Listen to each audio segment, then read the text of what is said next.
from there, we break it down into different exercises for prioritization of how we want to tackle conflict moving forward. Again, Chris has said it and I've said it, the conversations are hard. What these tools do is they help it, they help the conversations so they're a little bit easier. They're still hard conversations, but now we have tools, right? We have this stuff to say, well guys, remember when we did that conflict session and in our protocol, we stated, we all agreed to these things. And I don't know, but I don't believe that we're holding ourselves to this. Right? Gives us a place to go. So we had a few things assessments and maybe mine comes out very low in conflict and Chris comes out very low in accountability and somebody else comes really low and somebody else. Is that an issue coming rooted down to conflict or is it just different things that you're gonna try to tackle as a team or? Yeah, so you may have outliers that we want to talk about. And if you don't talk about it, then my opinion goes away, right? But then we, as a team, we talk about, okay, so we scored 4 in these 4 things, right? Or these 3 things. What do we believe is our biggest dysfunction right now, today? What hurts the most today? And then, so it may be conflict, and then we do some conflict stuff, and then we move on to commitment, right? We just have a conversation. Yeah, and And then ask a lot of questions. an assessment like that, you look at the trends too. Maybe the outliers tell us something good, so we're ultimately looking at the trends, and to Aaron's point, tackle one thing, address that, work on that for a little bit, and then reassess where we are. Because it may nudge something else. So in other words, if we have really a difficult time with that we've identified trust as our biggest item to handle, so we can help with that, deal with that as a team, as a group, we can help, and then reassess and see where we are. Not only with trust, but with the others. Maybe trust helped us with conflict. Because again, because it builds on one another. Now that we have better trust within our team, we can have healthier conflict, right? We can be more honest and open with one another because we trust one another. You see that might work? Yeah, but we couldn't necessarily work on accountability if we were low in accountability and conflict, right? We would want to work maybe lower. Perhaps.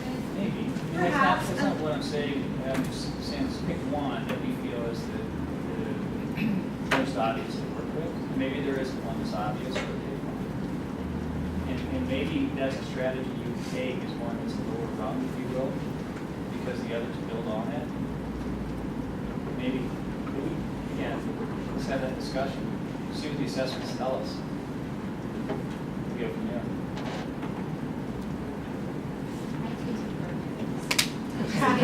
Totally hypothetical, I get it.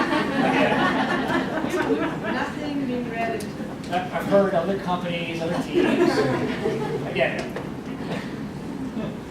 I often see where there are commitments like at a sprint level, so sprint commitments have been made, and I typically see where if there's a hard date, that people rally around and say, how can we meet this? But if there's not a hard date, I often see where it's like, oh, well, we didn't meet our commitments, and it just seems very casual about not meeting your commitments and resizing the next time.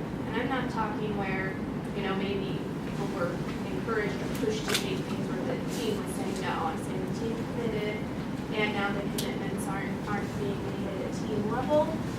And I would assume, that those are being discussed in the perspectives and again, looking at how to fix that next time. But I'm curious if there's any teams who have had that conflict to come up with a nice way to, work through that as a team, come up with some sort of team agreement, anything like that, because, obviously you don't want to get in a cycle where your predictability is always off, but also don't want to get in a cycle where it's just, well, let's just always undercommit to make sure we hit our predictability and don't push ourselves to get through what we know we can.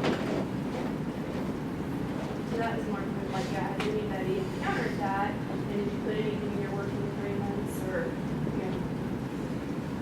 your product owner on, is this a hard date? Because obviously the more you do that, things slip. We recently drafted a quality agreement. What that was for everybody, and it had a bunch of this stuff smattered through it. We did a quality agreement too, but like I said, it's often see, especially, I think sometimes it goes back to, maybe you shouldn't have committed to that, back to a grooming problem or something like that. So there's usually underlying problems, but I don't like to see, I don't like to see actual delivery in a cycle where we're not doing commitments.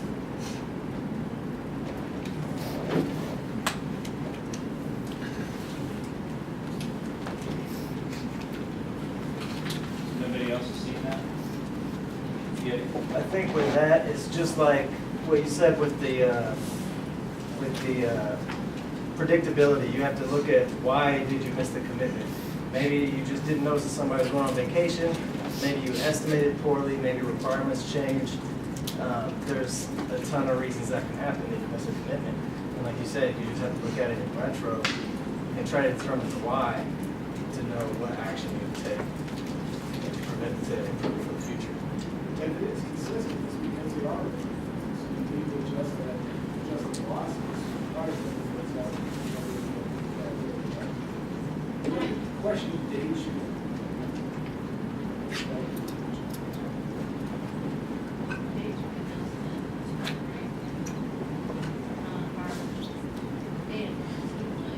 But, I mean, I think, we struggle with it some on the first too. I don't know, down stuff in my head was, stop starting and start finishing. We were struggling, we were constantly starting stuff and never getting everything done. And, so, I would say when people are afraid, not everybody's saying that they're not sure everything. And we just, I don't think that's what we're Well, I agree. I mean, I think it's just something we have to remind as we go on. And we all started actually at the same time as the company, but just in the dashboards collectively, I see where, I think that's where we're at in our actual journey is that we have our I want to expand on Ken's comment about, I agree in the sense that whether it's date or not, that's where I was said differently is I'd be asking the question of, we had some urgency obviously with respect to the date that created an urgency that isn't there, even though we still have the same time box, which we make the same type of commitments.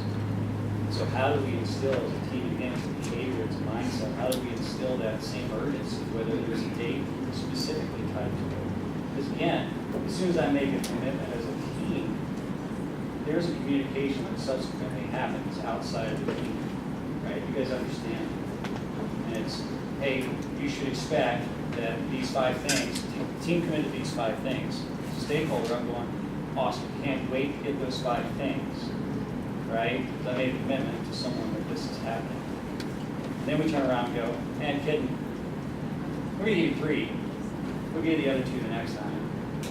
And so then that kind of crushes, starts to chip away, and it happens. I don't want to say that that should never happen. It happens because we're not building widgets, but it should be the exception, hopefully, right? It should be a good reason why, but there's communications that happen, and we should make every effort to meet those commitments. Regardless of whether it's a date tied, not, dig into why is that urgency there versus when there is a date versus when there isn't. So it should be inherently with the time. We had, previous teams, we had stuff in our papers, big stuff scattered all over the wall. We also were going to the, start finishing. We understood it, yeah, we pulled the work in, was meant, but we had quick limits on stuff. So we had personal whips for personal work in progress, for people, right, to help focus and get the work done. Rather than having, well, I've touched 6 things, but I haven't completed a single thing yet. Right? So we did stuff like that to help focus in on that. Get stuff done. Sounds like this has a lot to do with the whole predictability conversation too.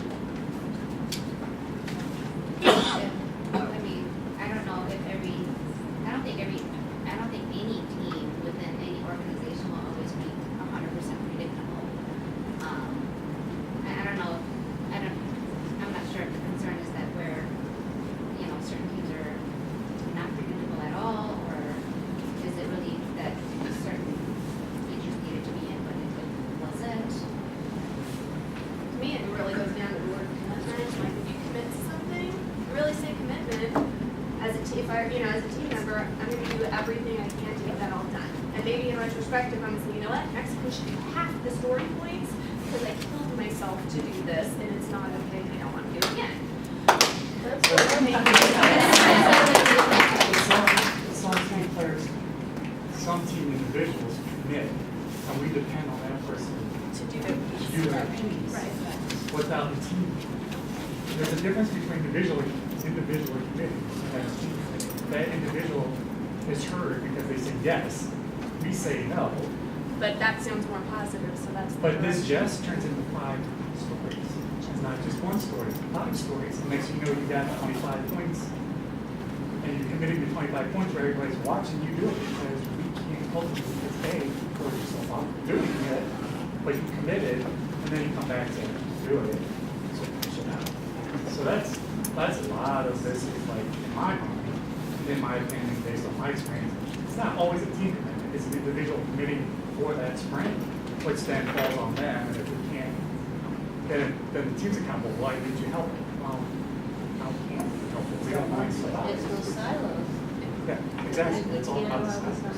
think that goes back to Chris's conversation in the warehouse about why somebody's not 100% predictable is because there's 1,000 reasons why he didn't meet something, right? So, but identifying what those root causes are and working towards trying to change that is probably key to getting better results, you know, up top. In the retro, talked about, well, what happened this sprint? We didn't finish this story, we didn't finish that story. Why was that? Because there could be many reasons. And knowing, and then you can address what that was. So lesson learned, we'll try not to do that again. Done. I personally think it's a harsh reality, and probably should try to say this. I think it's like a lack of motivation, because when it was a waterfall project, everybody had a role and so you're up, you're out in the front, PA, hustle. Okay, developing, you're developing. PA can take a breather before they're ready. Now, every 2 weeks, everybody's delivering all the time. Nobody gets that little bit of a breather. So I'm wondering if it's just sometimes it's unefficient, taking a little breather. I don't know how you solve that, but. It's supposed to be sustainable. Exactly, so if it's not sustainable, it goes back to the reevaluating what you're pulling in. It's having that conversation. If it's not sustainable and you're feeling this way, If the team's feeling that way, then the team should discuss it and look at pulling in less capacity, so that you have a little bit of breathing room. And I mean, I'll have that. Scott's point is hero mentality, and we think, some people think if they take twice as many points as the people, people will write that in favor. and so. we Well, it's a would not training award issue you- because that person knows everything, 15 others don't, so we can't jump in, now we gotta spend time getting everybody on board. That takes a day, so you've lost 8 hours of business there. It's just waterfall of the address. Well, and I typically, like, when I see, like, you know, as a GTM, I can actually see sometimes where that must be happening, because I can see where most people on the team are working the 40 to 50 hour range, and then you have 2 people working 65 to 70. So it's like, well, why, you know, why is that? What's going on? So I actually have asked people, I know Debbie said she's never been asked before, I actually have asked people, why are you working so many hours and killing yourself? And I think to some degree goes back to what Chris was saying. But I think to your point, what it goes back to is that people aren't trying to be cross-functional either. Like, they just are, oh, I'm only a dev. And I think that's an organizational issue because we came from a waterfall and I was always a dev. What do you mean I have to go and help test? Yes, it's really hard for the testers to become devs unless they really want to, but I think the not being able to open your eyes and say, you know what, I am going to be cross-functional. I talk all the time with my team, if we're getting close to the end of a sprint, we can tell that a story's not going to be done. I say, hey, let's just let that one die, but let's swarm and get these other ones done. And who cares if you're a dev or a tester, just pick up the task and let's quickly finish it. It's better to miss on one story instead of have 10 in flux. Because, well, I don't have a tester, that's me here, well, there's no tester available, so test it. Okay, Right, and John, then when it comes back to, I've noticed a lot of teams are pre-assigning tasks. You should not expect the storage across the table, it's not valid. So I don't want to cut it off before. We've got 5 minutes before retrospecting the retrospectives. But this is awesome conversation, bring it tomorrow. Bring it.